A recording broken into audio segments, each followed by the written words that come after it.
Bonjour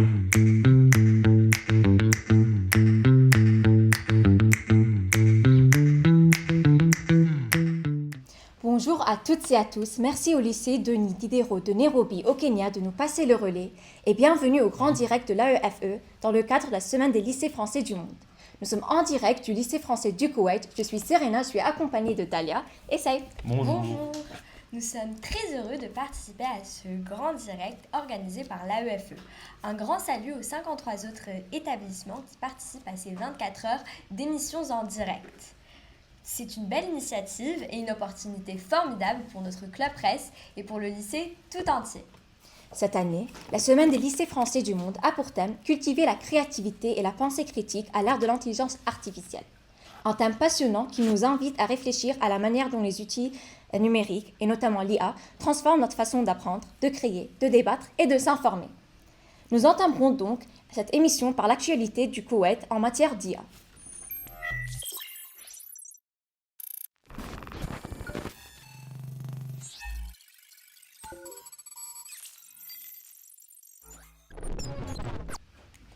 Les projets numériques et les initiatives créatives se multiplient au Koweït. Les 22 et 23 octobre dernier, le Croissant Rouge koweïtien a organisé la première conférence du Golfe sur l'intelligence artificielle humanitaire dans le cadre de Towards New Horizon in Humanitarian Work and Development Media, Harnessing the Power of Artificial Intelligence. Oui, Dalia, l'objectif est d'utiliser l'IA pour mieux gérer les crises, analyser les données de terrain et améliorer la communication pendant les catastrophes. Dans la foulée, le gouvernement du Koweït a signé un accord stratégique avec Google Cloud annoncé début novembre.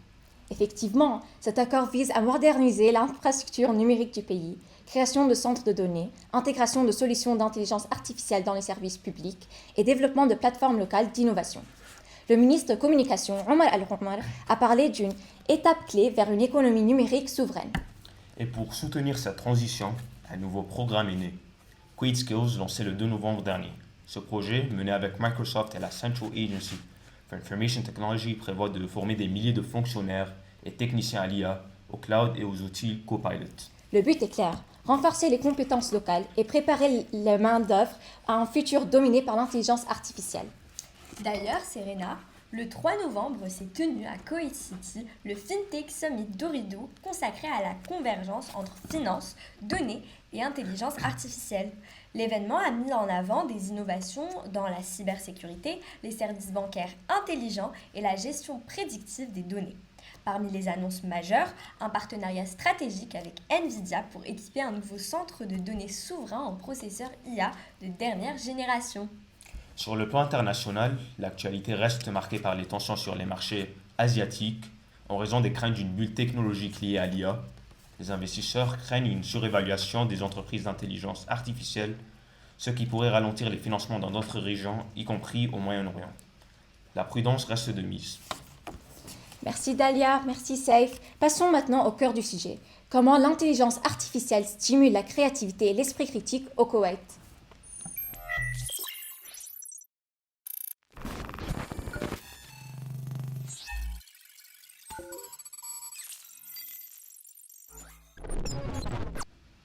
Le Club Presse a réalisé un sondage auprès des élèves et personnels du lycée français du Koweït. Le thème de cette année, cultiver la créativité et la pensée critique à l'ère de l'intelligence artificielle, nous a inspiré une série de questions sur les usages, les perceptions et les risques liés à l'IA dans notre quotidien scolaire.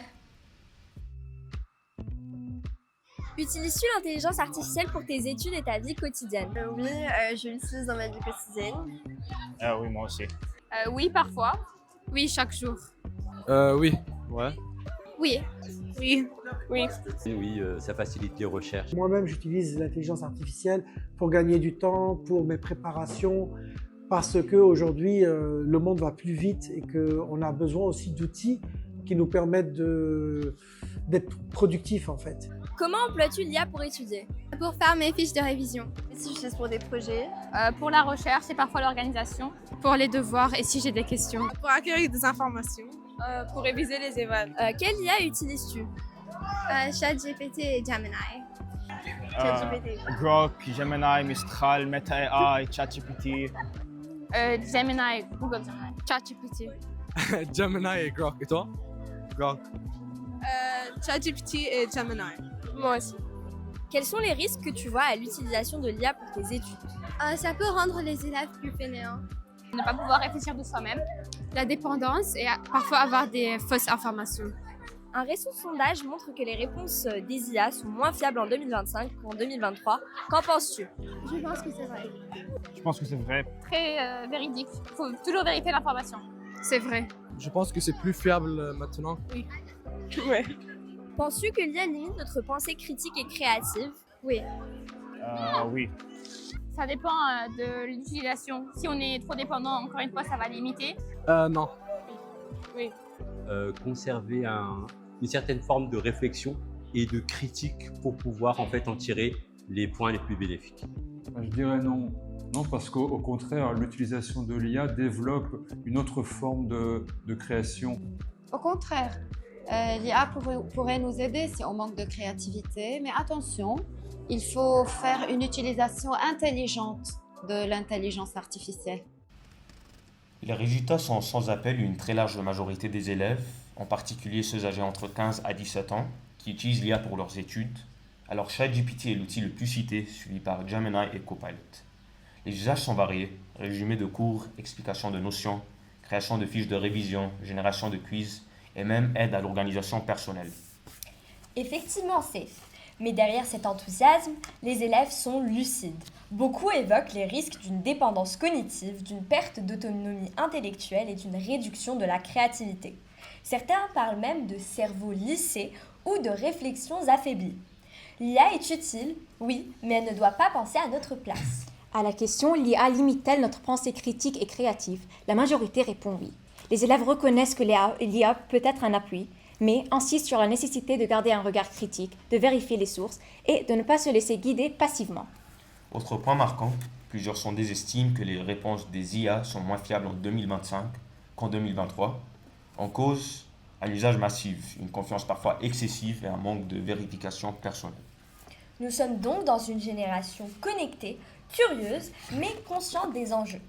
L'IA est perçue comme un outil puissant à condition de rester maître de son usage. Comme le dit l'un des élèves, je l'utilise pour m'aider à comprendre, mais je ne la laisse pas me donner directement les réponses. Nous avons aussi reçu le témoignage des enseignants, personnels administratifs et même de quelques parents. Le regard sur l'intelligence artificielle est plus nuancé, souvent plus prudent, mais aussi tout engagé. Les adultes interrogés utilisent l'IA principalement comme outil de soutien professionnel pour organiser des cours, synthétiser des contenus, traduire des textes ou encore pour automatiser certaines tâches répétitives. Ils ne la considèrent pas comme un substitut à la réflexion, mais comme un levier d'efficacité, à condition de garder tout contrôle. Certains adultes s'inquiètent d'une pensée unique, induite par des modèles standardisés ou d'une perte de patience dans l'apprentissage. L'un d'eux écrit « L'IA peut priver les étudiants de l'effort nécessaire pour apprendre, pour chercher, pour réfléchir ». Ce que nous retenons de ces témoignages, c'est une posture équilibrée. Les adultes ne rejettent pas l'IA, mais appellent à une utilisation éclairée, critique et toujours accompagnée d'un travail personnel. En résumé, environ 81% utilisent l'IA dans leur vie quotidienne et pour leurs études. Mais derrière cette utilisation fréquente, beaucoup expriment des inquiétudes. Près de 60% parlent d'une dépendance à l'IA et plus de la moitié craignent qu'elle réduise leur créativité et leur esprit critique. À la question « l'IA nous rend-elle plus passives ?», 76% ont répondu « oui ». Ils disent qu'il faut faire attention à ne pas laisser l'IA penser à notre place. Et une personne sur deux estime que les réponses des IA sont moins fiables aujourd'hui qu'il y a 2 ans. Un bel exemple d'esprit critique à l'ère numérique. Et vous, comment utilisez-vous l'intelligence artificielle? Réfléchissez-y et surtout, continuez à penser par vous-même. Rendez-vous après une courte pause musicale pour le débat. Nous accueillerons donc 2 enseignants du LFK, M. Bateau, professeur de sciences physiques et chimie, et M. Snoussi, professeur de mathématiques et technologie.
puissent un jour acquérir une véritable intuition mathématique ou une compréhension authentique des phénomènes physiques dépassant la simple modélisation statistique?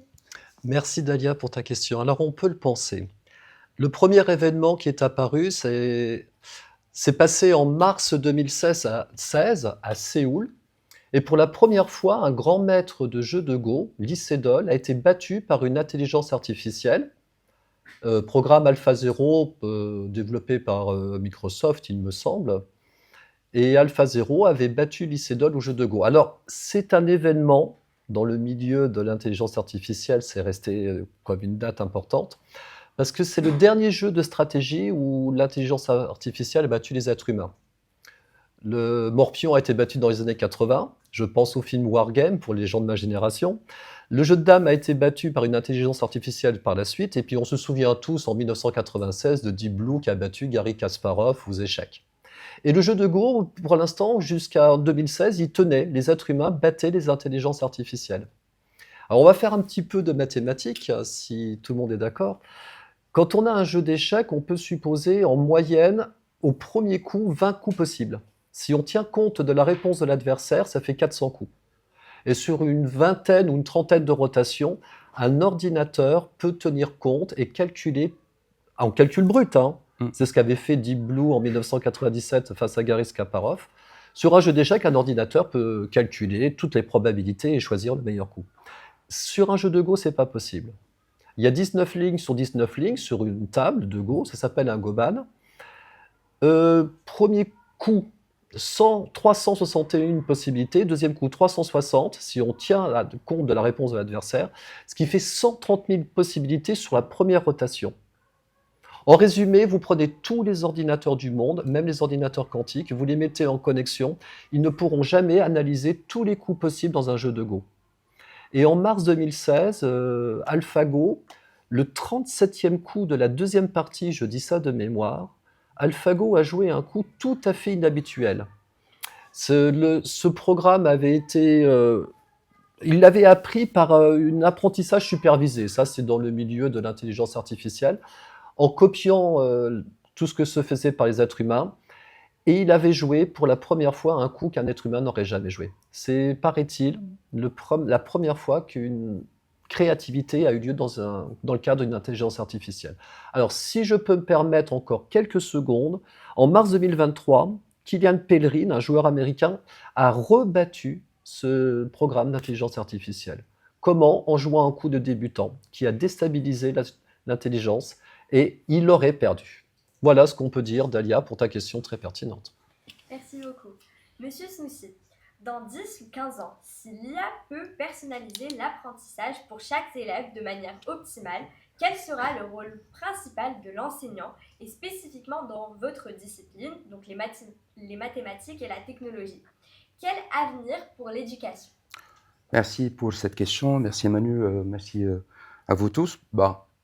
Notre actualité, c'est en vie avec l'IA, donc on ne doit pas nier l'existence de l'IA à côté de nous, qui nous entoure, même dans l'éducation, même dans ce monde-là. Donc là, on voit l'IA qui prend place avec les banques, l'imagerie, la médecine, ainsi de suite. Donc il ne faut pas la nier ou l'ignorer, parce qu'il y en a ceux qui veulent démystifier la capacité de l'IA, mais que se passe-t-il? Prédire pour les 10-15 ans qui vont venir, c'est une question pertinente, oui, et c'est une réalité. Oui, avec le développement des machines et des programmes et des algorithmes qui prennent place chaque jour, qui se développent, avec cette envie et une peur déjà, est-ce que la personne, l'individu, l'être humain va être remplacé? Je dirais oui, ça peut être remplacé. Mais c'est l'IA, alors, qui est un outil d'accompagnement, qui présente un certain potentiel du fait que c'est dans la pédagogie, dans le raisonnement. Et est-ce que vraiment on a besoin de l'IA? Est-ce que vraiment on a besoin de l'IA?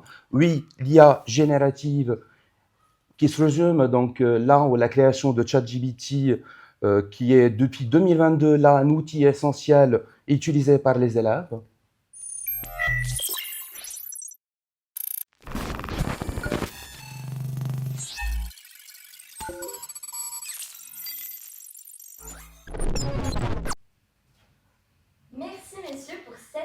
Georges.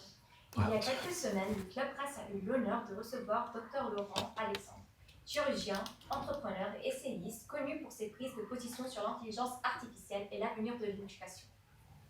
Il vient d'ailleurs de publier un nouveau livre, coécrit avec Olivier Babot, intitulé « Ne faites plus d'études, apprendre autrement à l'ère de l'IA ». Un titre provocateur, mais qui soulève une vraie question. Comment former les jeunes dans un monde où l'IA peut déjà stimuler, corriger et produire plus vite que nous? Lors de cette visioconférence, il nous a rappelé que l'école ne doit pas seulement transmettre des savoirs, mais surtout entraîner à penser, à critiquer, à créer. L'intelligence humaine ne peut rivaliser avec la vitesse de calcul des machines, mais elle peut cultiver le discernement, l'éthique et l'imagination. Ce message résonne avec le thème de cette semaine des lycées français du monde, cultiver la créativité et la pensée critique à l'ère de l'intelligence artificielle. Et aujourd'hui, nous sommes fiers de partager avec vous les réflexions de notre communauté sur ce sujet essentiel. Vous critiquez souvent le système éducatif. Que faudrait-il changer en priorité pour préparer les jeunes à ce nouveau monde? L'école ne peut pas changer tous les 6 mois. Or, l'intelligence artificielle change extrêmement vite. Donc, prendre l'habitude d'apprendre, indépendamment de ce que l'école peut nous apprendre. Pas à la place, mais en complément. Donc, qu'est-ce qui vous pousse aujourd'hui à insister sur la régulation de l'IA? Évidemment, je pense qu'il faut une régulation de l'IA, je pense qu'il faut une réflexion internationale sur l'IA, mais je pense que le plus important, c'est d'adapter le système éducatif à l'IA et à la robotique, plus que la régulation de l'IA. Si vous deviez conseiller à un jeune étudiant aujourd'hui qui souhaite devenir comme vous un médecin, que lui direz-vous? Je lui dirais de ne pas faire médecine aujourd'hui, parce que les études médicales doivent être profondément transformées, elles ne l'ont pas été. ChatGPT est 4 fois meilleur qu'un médecin spécialiste pour faire un diagnostic. Ça ne veut pas dire qu'il n'y a plus de place pour les médecins, mais ça veut dire que les études médicales telles qu'elles sont construites aujourd'hui forment des jeunes médecins qui ne sont pas compétitifs face à l'intelligence artificielle. Vous avez souvent dit que le cerveau est la dernière frontière. Est-ce que vous pouvez expliquer ce que vous entendez par là? Améliorer le fonctionnement du cerveau et d'améliorer l'efficacité de l'enseignement. Les technologies permettant à notre cerveau d'apprendre mieux sont fondamentales, mais elles n'existent pas aujourd'hui et c'est une frontière technologique à l'évidence, oui. Avant de vous quitter, nous remercions notre proviseur, Monsieur Gauthier, Madame Chelala, notre proviseur adjointe et CPE, Madame Nadine Ismaël, notre intendante, ainsi que tous les membres du Club Presse qui ont aidé à la réalisation de cette émission. Merci à Nicolas et à Nour Abouranem qui nous aident depuis Paris pour la partie technique. Un grand merci également à Madame Assaker et surtout à Monsieur Lebrèche, initiateur du Club Presse. Nous passons le relais au lycée français international de Mascate à Romane. Merci de nous avoir écoutés et n'oubliez pas que c'est toujours dans des infos.